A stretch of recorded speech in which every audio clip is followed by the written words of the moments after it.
NASA's Quantum Artificial Intelligence Lab down in NASA Ames.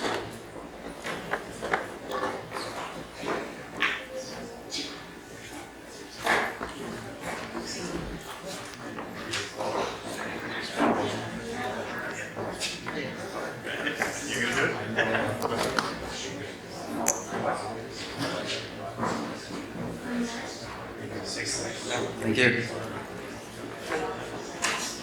All right, so I think we're mixing this one.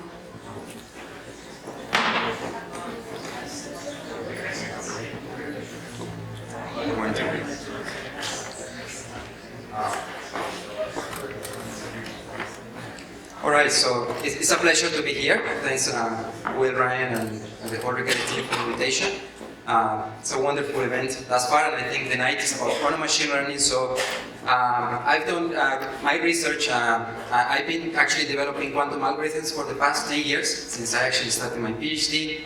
I joined NASA about 5.5 years, and since then, I continue this task of characterizing these devices and also developing algorithms. So this particular subject of quantum machine learning is an effort that I've been leading at NASA for the past 3.5 years.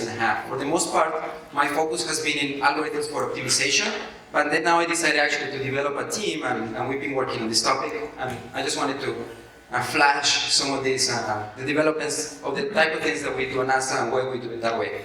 So, yeah, so most of my work actually is, all the work here, for the most part, is the work at NASA. I have also a senior honorary position at UCL that allows me to supervise 2 PhD students. One of them is here, it's coming from Bristol and doing an internship here with us at NASA. The other one is Marcello Benedetti, that you're going to see in every single publication. And just today, actually, I received the binder of our company. It's not a startup. It's actually just with my wife. It's Qubitera LLC, where we were just actually trying to continue developing this field, hopefully even further. So most of the work that you'll find here, so feel free to ask me for the slides. I'd be happy to share the PDF. But I was invited to write a perspective article that we published last year, precisely on this topic. What are the opportunities and the challenges on this field? I think there were about 6 invited articles. One of them is from IBM, from the group of Jay Gambetta and Jerry Chow. I think you guys participate in the Nature one, not in the UST. Yeah, so, but I think, the Google team was invited as well. Basically, you can find a lot of details that I'm gonna swipe under the rug here, just for the sake of time. So, let's actually just jump in to the, I thought this was not connected, maybe? Is this one working? Yeah, so I'll just go maybe with this one, but someone can help me with that. Yeah. Because I think this was, that's yours, okay. So, I think, no, but I think we need the dongle at least. Let's see. It's here. Maybe, do you mind helping me out? Well, actually, I'll try to get some. So let me start, in the meantime, let me start actually, it's very high level, the presentation. I imagine here we have people from classical machine learning, entrepreneurs. So basically, I think this is one of the few questions that you will see in the presentation. And just to set the stage of what type of things you can do with a quantum device. So the very first one, thank you very much. So the very first one, that is the most natural application of a quantum device, is actually quite obvious but not straightforward, is a quantum device is good to actually simulate quantum systems. So that's my zero stage, and I'm not going to talk about that at all, because actually, a lot of groups are working on this, but actually the interest of NASA at the moment has been always in a lot of different industrial or NASA scale type of problems at the level of what is called combinatorial optimization. So that's why you can think of these devices being used as an optimizer. And what is basically the task at hand? So for the particular case of annealing, and even in the context of this QAOA that we saw in the very first talk, basically what you start doing is translating your computational problem. For example, the very first one that I did during my PhD was lattice protein folding. Then, for example, at NASA we've done scheduling, we've done fault diagnosis, communication networks, any combinatorial problem that is hard, that is actually intractable. In our language we call them NP-hard problems. Basically, you translate that problem and you express it like this equation. That actually is quite simple. The variables here is the x variables. So as you can see, this is usually called a cubo for quadratic. The quadratic comes because, as you see, you have pairwise terms of the s variables. We call these spins. They're just Boolean variables. And then it's unconstrained by optimization because at the end of the day, you're not giving like usual inequalities. Actually, you're just giving this cost function that is the objective function that you're trying to minimize. And all that you're giving as a starting point is the values of h's and the jij's. So the deliverable to the customer is actually a bit string, actually the n bit strings of these n variables that minimizes this function. So that's the task at hand. So it's quite simple. So you're given h's and j's, then now you define that cost function, the way it is there, and then your task is to give me the bit string in such a way that it minimizes that. So it could represent, for example, the lowest configuration of a protein. It could represent the fastest route for a traveling salesman, for example, for a FedEx type of problem. That could be examples of that. So just actually to put it in context also the type of devices where you could do this type of things. For example, at NASA we host, through Google and with the USRA, we have a partnership where we host a D-Way device. And for example, that's the type of things that you could do with a quantum annealer. How will you do that? So basically here's the layout of the chip. Each one of these red lines, horizontal and vertical, is a qubit. And basically at the intersection of this red, when they cross, you can encode a Jij. And whenever actually you can apply this H, it's just biases on each one of the qubits. So your spins are going to be translated to qubits in the device. And that's the way, by programming that and just running the algorithm, basically it will give you the bit strength. Another example we saw extensively in the very first talk is you can use, in gate-based devices, you can use what is called the QAOA, the quantum approximate optimization algorithm. It's precisely because you're targeting this. And basically that's the example that we saw in the very first talk. So you know that in principle you had the cost function of this type, that was the max cut in the clustering problem, and basically you can run this in a gate-based device. So that's the way you can solve optimization problems in two different platforms, gate-based and then annealers. What I'm going to talk for the most part in this talk is about a different type of applications on near-term devices, that is in the field of sampling. So how can you use the devices for sampling applications? And that's when actually there are a lot of other machine learning applications that relies on sampling that we just saw in the previous talk. So the very first encounter that you will have sampling in machine learning is when you're training deep networks.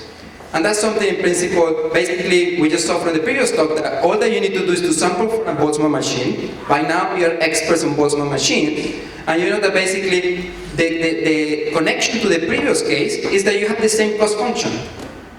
That's why actually it's not a contradiction that you can use a quantum annealer to sample, if the device is sampling from a Boltzmann machine, in principle, you are solving, as a byproduct, a combinatorial optimization problem. Why?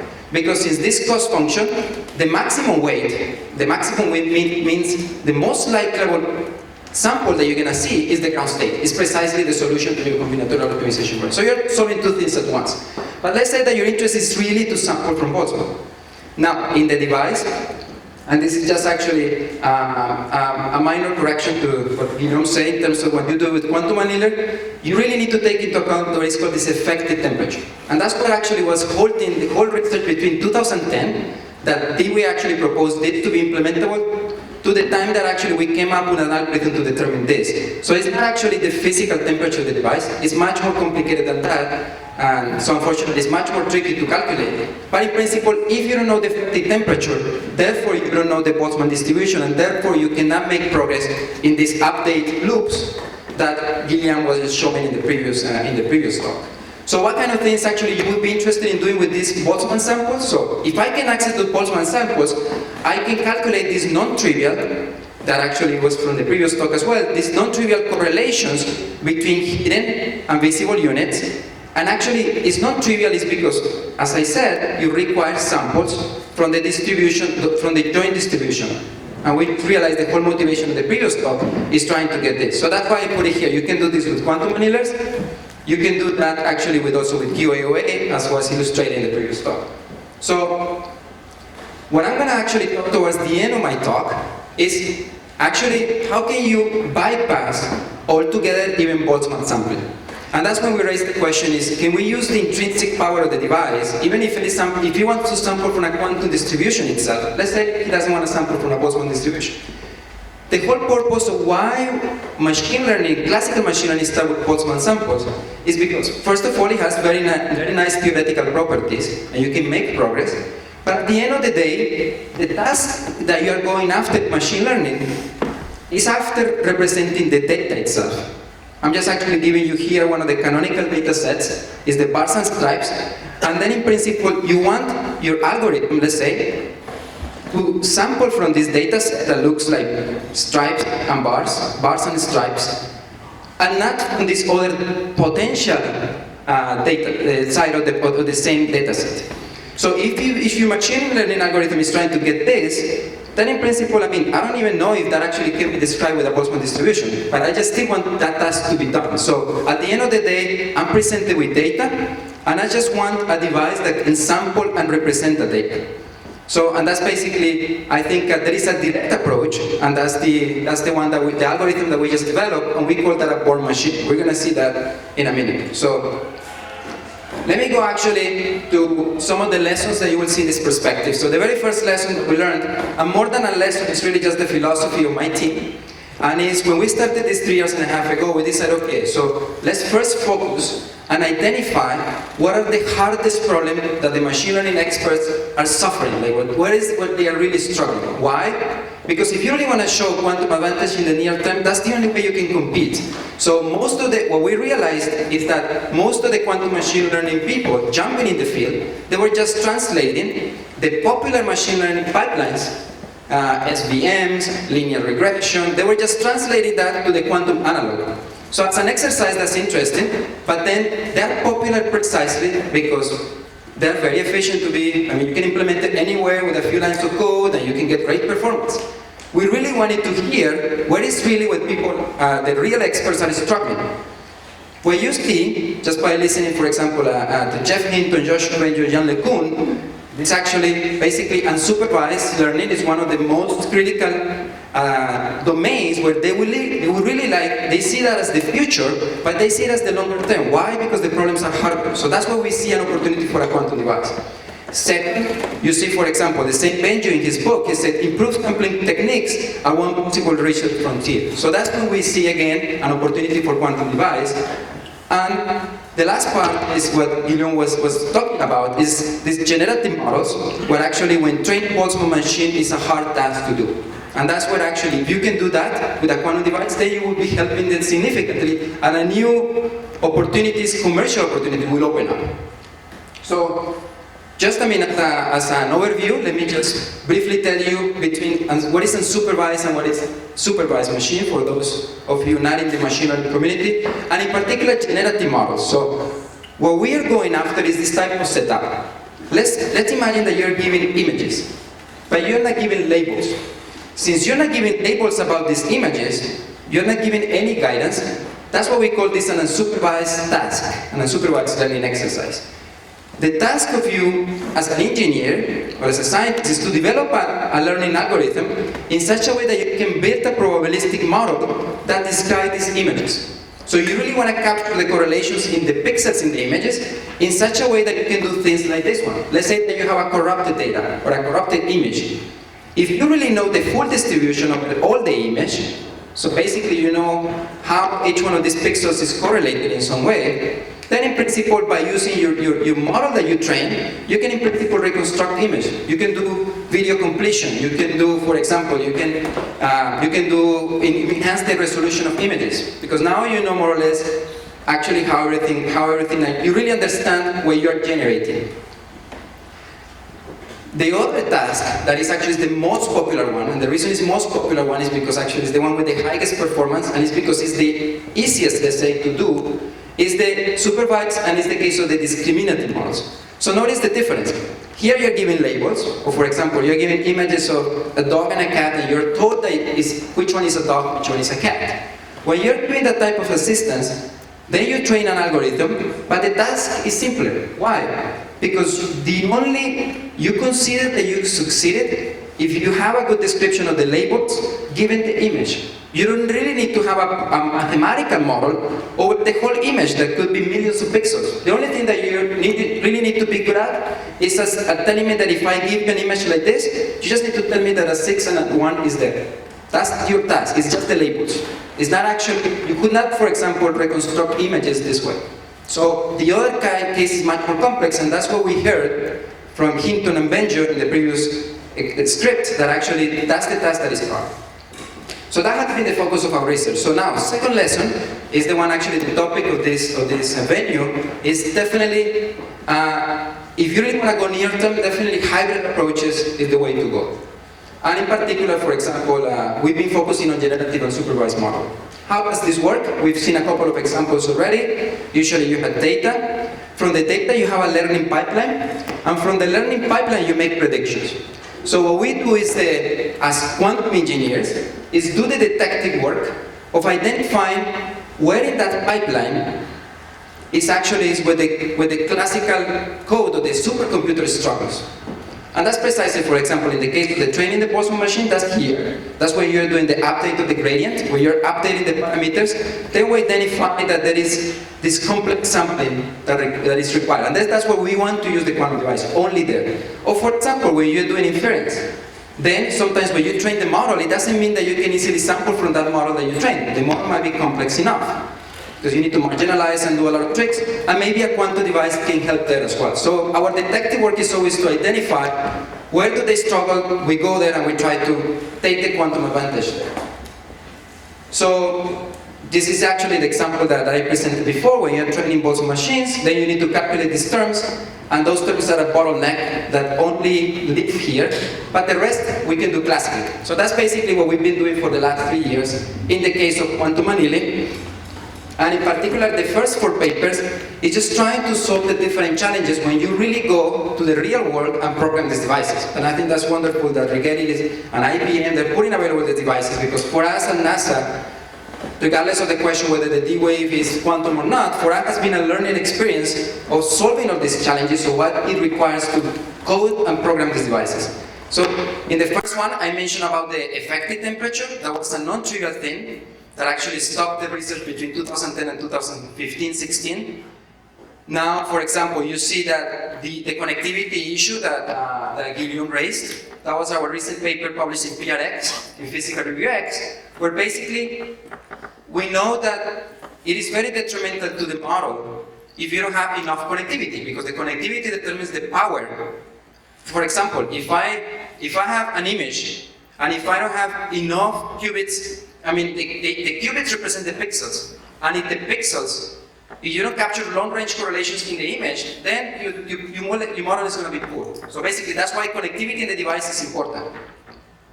This is the paper, this is the review paper, this is a paper that I will describe briefly about how you can actually go to more industrial data sets with these small devices. And the final paper is the one that I will discuss, is about this actually, is how can you even bypass the whole Boltzmann sampling and get directly to train the quantum circuit, the circuit on near-term devices.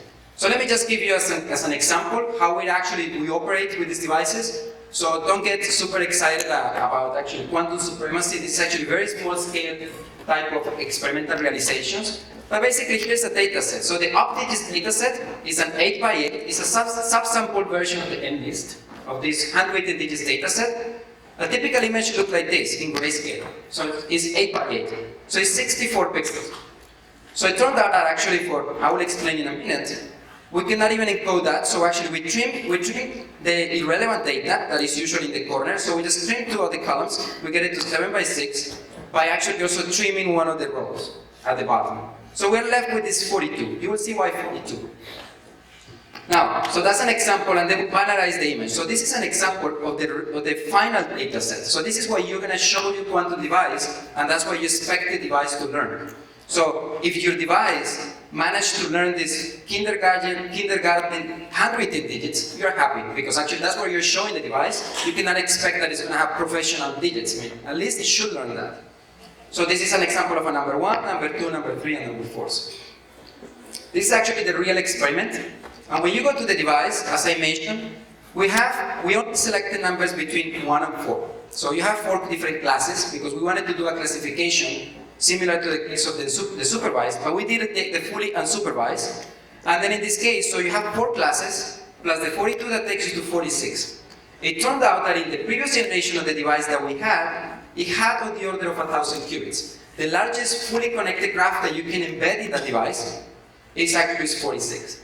So basically that required from us an experiment on 940 physical qubits running on the hardware. So what's happening? The very first question is, you say, this smells really fishy. You really want to solve the problem here. Now you transform that to 940 qubits. How are you going to even train that? Because in reality, the samples that you're getting from here, you need to map them back, and that still needs to make sense. So those are the 2 questions, is how can we come up with an efficient algorithm in such a way that you don't even rely on Boltzmann sampling, that's in the device still, and then are the samples that we're getting any meaningful at all? That means, are we really training the device on this 900, in this probabilistic graphical model, on 940 qubits? And the answer is yes. Basically, for example, what you see, I think is the first visual Turing test, where you get samples from a quantum device. Basically, the top row is the human. By human, I mean the images as they come from our procedure of binarizing it. So these are real images that you presented to the device. And here are samples, fresh samples, from the device after the training. So usually when I have more time, I actually ask the audience to tell me if they can tell me the first row and the second, which one is the computer and which one is the human, which one was written by the human and which one was the computer. So if you stare enough, maybe you will say maybe the bottom row, but it's hard to tell. So, and these are samples, as I said, that are getting without any post-processing directly from the 940 qubits. You get straight and just do majority voting to get back to the 42 pixels, and then boom, you get that image. So basically, we're really training the device, and that was, as I said, if you're interested in these results, that's basically the paper in Physical Review X that appeared this year. So now, as I mentioned, so we've done extensively how to train Boltzmann machines, and that was the issue of the effective temperature.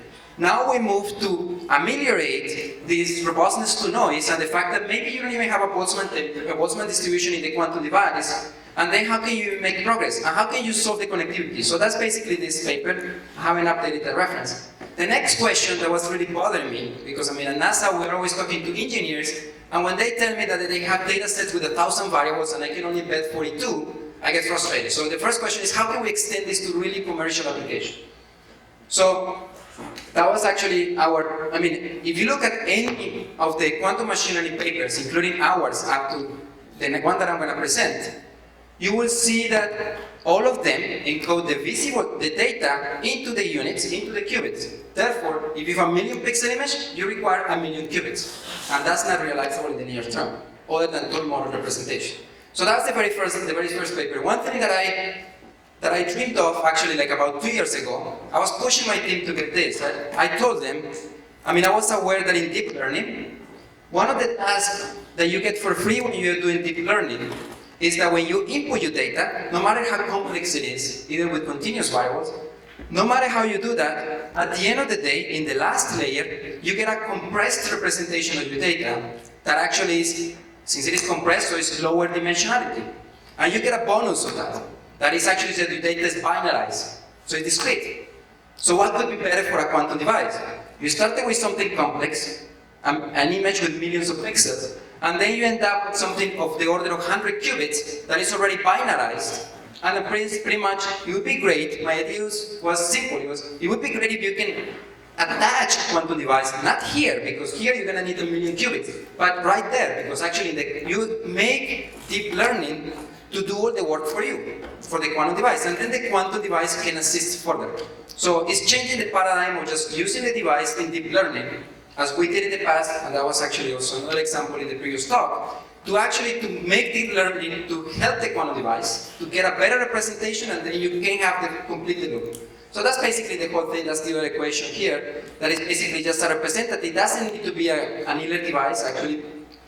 We've been thinking of extending this certainly to gate-based devices, and then from there, the quantum device is just taking that, and then you can actually complete the loop. So it turned out that actually, for those of you in machine learning expertise, if you've heard about the variational autoencoders, that now is a very hot topic, this is the grandfather of the variational autoencoder. It's called a Helmholtz machine. It's not a Boltzmann machine. And the reason why the machine learning community dropped it is because it was very hard to train. And then guess what? So that's when you think actually a quantum device might rescue these ideas and make something useful. So the whole framework basically is what we call a quantum-assisted Helmholtz machine, because you can use this as a generative model where actually the quantum devices, you're using deep learning to help the representation, then that's digested for the quantum device, and the quantum device help you assist to train the full weights in the whole network. So let me just show you very quickly, and then you can do the task as I mentioned. So let me show you very quickly actually experimental results on the latest device, just to test these ideas. So here's, remember my picture with 42 pixels? So now at least, we move that up to 266 variables and continuous variables. So now I'm not restricted to binarizing even the data. Here's the data set taken from continuous variables and much larger than what we had in the past. Now, what we use is we do the full training. At some point you end up with a layer. You start with 266, you end up with 60 variables. That's a number that you need to fine tune. I mean, in principle, we just didn't fine tune that much. We play with 60, and then 60 is something that you can embed in the latest device. So these experiments were done in 1,644 of these qubits, or these noisy qubits. And then at the end of the day, by mapping that to the domain of the quantum device, then you can use the quantum device to assist the training. The details you can find in the article, but I just wanted to get the idea. So there are two things that you will see here from the results. So here's the real data set. So here are the images, very crisp digits. You can see number zeros, number 1, number 7. Here are the results from the device. So they look like a really, really squiggly. I mean, they don't look that great. They look really blurry. So there were two things that were encouraging. The first one is that you see that actually we're sampling number 6, number 8, something that looks like number 5, number 1s. This is something really meaningful in machine learning. Why? Because in generative models, they're so hard that you easily get trapped in one mode. So basically, it's easy for you to start sampling just one digit. Basically, you're learning just one of those.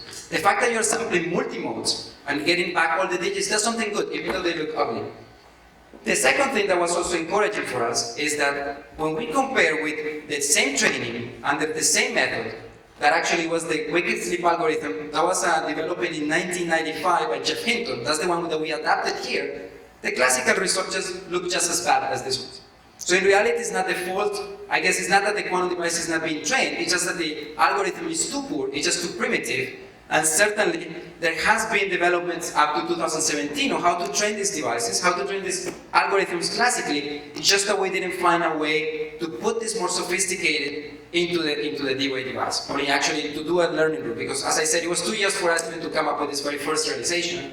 In reality, I think the next step is certainly how can we put the state-of-the-art algorithms and now use the quantum device as well. So that's the next thing. So I'm going to spend just 5 minutes on the last result, moving from quantum annealing to our new work, and this is actually part of our new company, that's Qubitera. And basically, this is work also in collaboration with a group of Chris Monroe and IonQ at the University of Maryland. So this is gate-based type of work.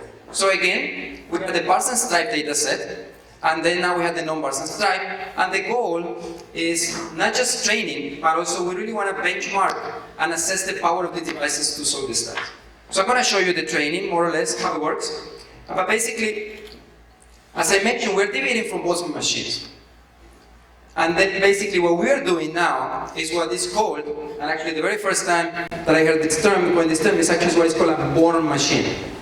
And a Born machine is just an extension where you use the quantum wave function through Born's interpretation of quantum mechanics. As you know, every time that you sample from the wave function, the probability is just given by the amplitude squared of that particular state. So you're using that native probabilistic description of the wave function to match your data in machine learning. So in the same way that a Boltzmann distribution, a probabilistic distribution, can represent the data, you can use that quantum wave function to represent your data. It's just that the quantum wave function might be more flexible, and that's an advantage. So that's the concept of a Born machine, and that's the work that we did. The question is, how can you train a Born machine to go after the data? That's basically the hybrid quantum classical algorithm, so it's very similar to the QEOA in some aspects, but fundamentally different in many ways. For example, our algorithm is not variational. We don't have a cost function. In generative models, you don't have a cost function. You pick a cost function based, for example, in the likelihood. That would be one way to do it. But it's not like let's say, so there is a cost function, but there is not a Hamiltonian. Therefore, you cannot use the same tricks as with QE and QAOA. You need to come up with a new algorithm, because now you need to do that. So basically, but the reference, you're giving data. In this particular case, I'm showing probability distribution of the bars and stripes. So basically, out of the 16 patterns that you could have, in reality, you want the wave function to give you only those 6, those specific 6, because those are the ones within the set. Now, the way it works is you randomly initialize the algorithm, that you do measurements. It's very simple because even in VQE, you need to do, in variational quantum eigensolver, you need to do specialized measurements. Here, you just measure the amplitude, you just measure the computational basis. Can't get simpler than that. Now, what you do is you get a histogram from the wave function directly, and then you use the relative entropy or the KL divergence just to contrast how well am I doing in this iteration. And then, basically, you ramp up again, you update the parameters of the circuit in order to get that. Notice that here, the layout, contrasting just also with the last question about the embedding, if you really need to embed or compile, here we really don't need compilation at all.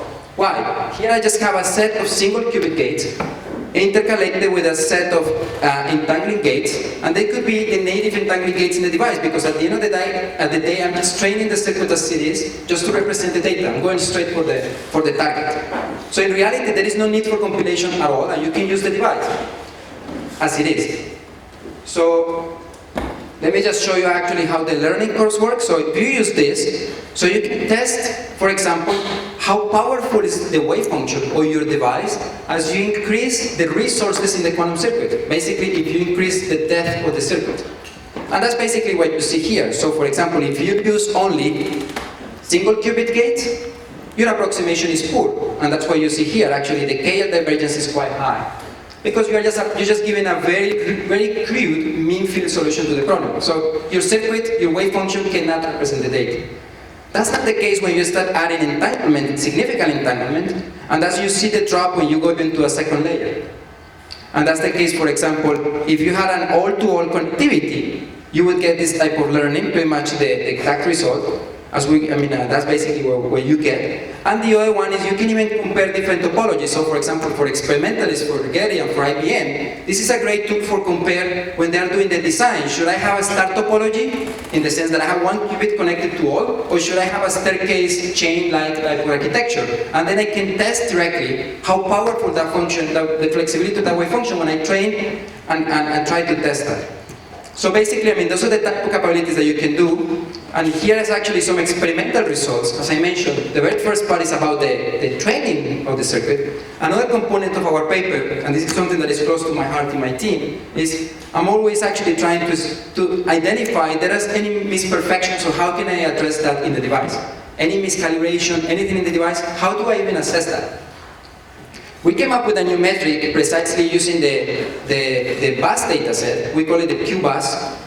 It's actually a metric very similar in flavor, or with the same purpose of the quantum volume, but it's just complementary. So we're actually targeting the power of a wave function where you require entanglement to solve this specific task.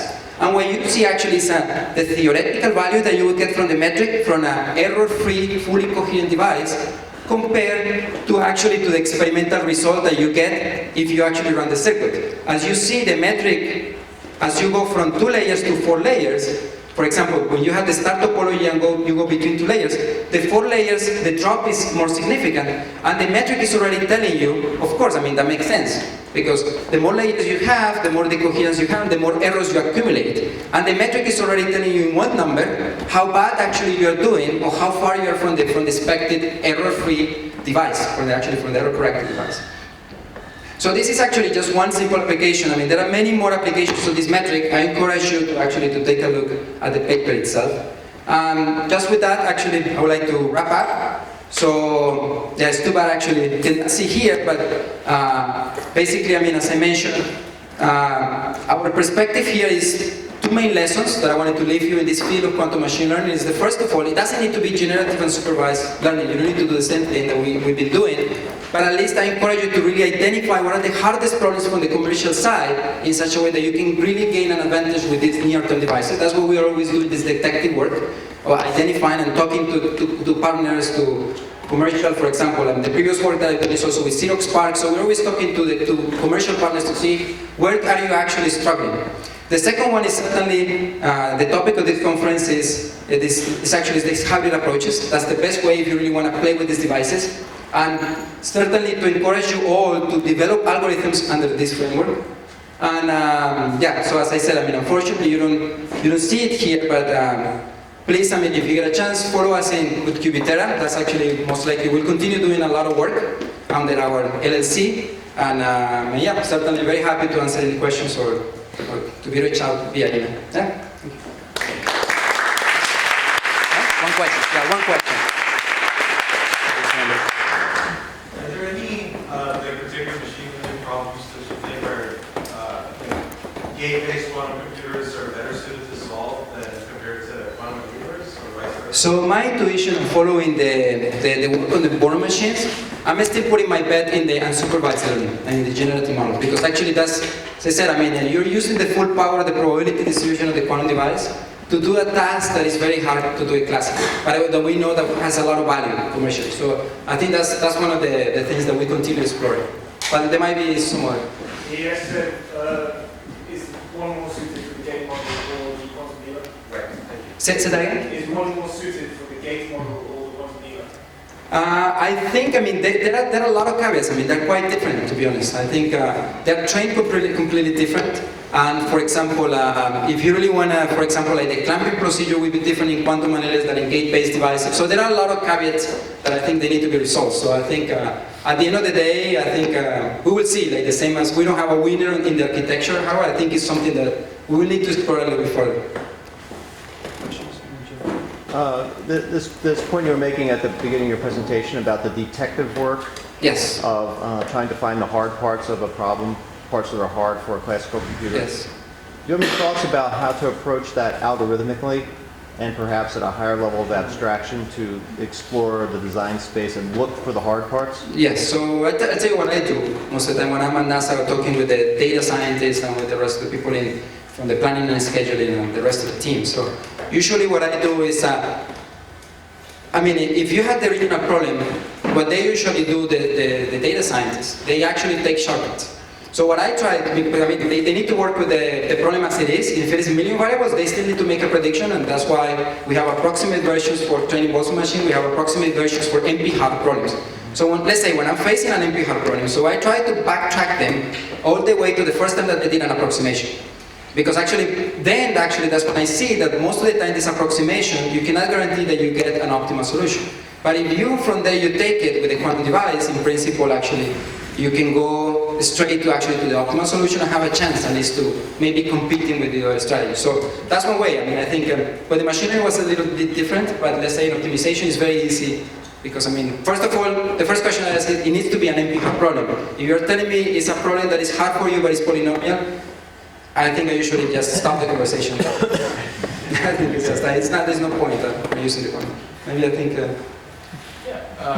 So your cost function is kind of like a regularized kind of KL convergence for support over your data set. But often, what we want is, to use a test set and measure the KL for that test set. That wasn't in our data Absolutely. set. So how did that inform on that front for other data points other than the ones you're really overfitting for, right? The task in this particular case, I mean, the training that we showed in this particular case is for this task that is more like a memory. Because in reality, when you're using the full distribution and the QBAS score is defined like that. I mean, it's well defined in the sense that you really know what you're going after. In the case where you have like the most general framework for genetic models, so basically what we use instead is actually just to do the moment matching instead of actually the log likelihood, and you get exactly the same training, the same type of terms that you get, but not the same terms because we cannot compute the gradient. I mean, we use the black box gradient-free methods like in any hybrid. But in principle, there is the same type of job. So instead of using that one, you use the moment matching because that generalizes much better, and you expect that when you have samples from the test set, you can actually evaluate that. So that's the other scenario that is the most typical one in Boston machine. That can be done. So in terms of your quantum Helmholtz machine, how do I know that the encoder and decoder are doing most of the heavy lifting and the quantum machine is actually doing anything? Well, you need to test it somehow, like in some way, like for example, generative models is particularly harder. For example, when I was talking to Joshua Benjamin with the students for them, it's particularly harder because it's even hard to assess like which model is best. So let's say that I present you with a model with a quantum-assisted Helmholtz machine, and I present you with a model only Helmholtz machine. Like for example, just to distinguish to see if there was any quantum events. Even answering that question is hard. And then actually what they do, one approach that they have, and you could use this here to answer that question, what they do, for example, is something that they built, they call it a discriminator. Now what they do is train a very, very sophisticated network in such a way that you know that that network is able to judge any type of network that comes in. So actually you build the most sophisticated network that you can in order to judge between two potential candidates of generative models. And then, in that case, for example, you could tell a party, really the quantum device is giving you, the quantum-assisted process is better, let's say, than the entirely classical pipeline. They say I could compare the two results from the wake sleep algorithm that I did only classical, that they were also not good, compared to the real samples from the device. So that would be one way, for example, but it's hard to, but it's a question of measuring that, and sometimes it's difficult. Yeah, it's quite clear from your discussion that there really is no consensus on what are hard problems that are solved. That's why quantum computers. Yeah, absolutely. There's no consensus, right? It's clear. But that is actually what is needed for all those on the outside to say, yeah, these quantum computers will have a future. So I'm asking you, is there a group of people who are dedicated, they're coming up with like a half dozen problems that act as benchmarks that everyone can rally around and say, see, it does it better. Yeah, so what we do, at NASA we usually take a practical approach. We just take actually the problems that are relevant and we see we can speed it up or what's the performance, and we try to see what's the scaling of the quantum device. That actually is nice that you raised that point because actually that's one of the sections in the perspective paper that actually you raised, and I think that's one of the most important questions, like identifying classical data sets where actually a quantum device can excel over a classical device. That's one of the most important questions. We give them an example, and it's just to give the intuition of what you are after. For example, in the case of cognitive sciences, in the psychology type of data sets, for example, there, the way when you ask questions, actually the ordering matters. And when they need to come up with a classical model that is going to represent that anti-commutivity, for example, if I ask you the question, do I want to vote for Bill Clinton, or you want to vote for Al Gore? So for example, it's different if I ask you the question in reverse order. And then for them to come up with models for that, actually look like there was a proposal where actually quantum models are more suitable for that. So like identifying data sets like those ones, where you have quantum-like correlations, where your data set already had that type of weird correlations, is something that would be extremely valuable. And I agree with you, I think that's the most important. And that's what the Born machine actually allows you to do, because a classical Born machine is a classical, you won't be able to pick those correlations. But if you had a Born machine, you will be able to do that, because the wave function is going to adjust to that no matter how weird it is, or how hard is it to represent with a Born machine. So that's what we see the value also having these more flexible models.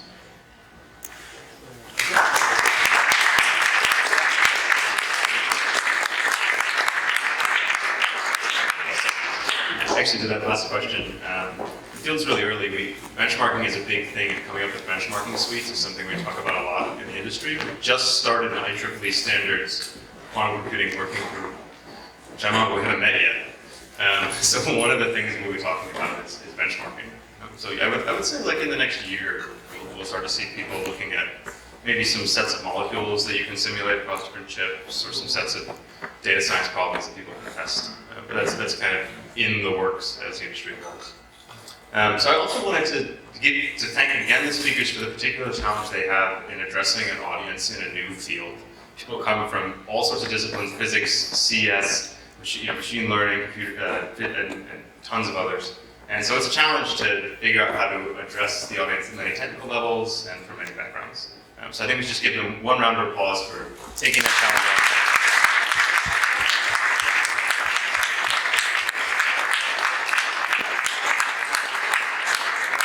And that's it. I think there's some more food if you guys want to grab it. So our beautiful thing is to do something, so do that.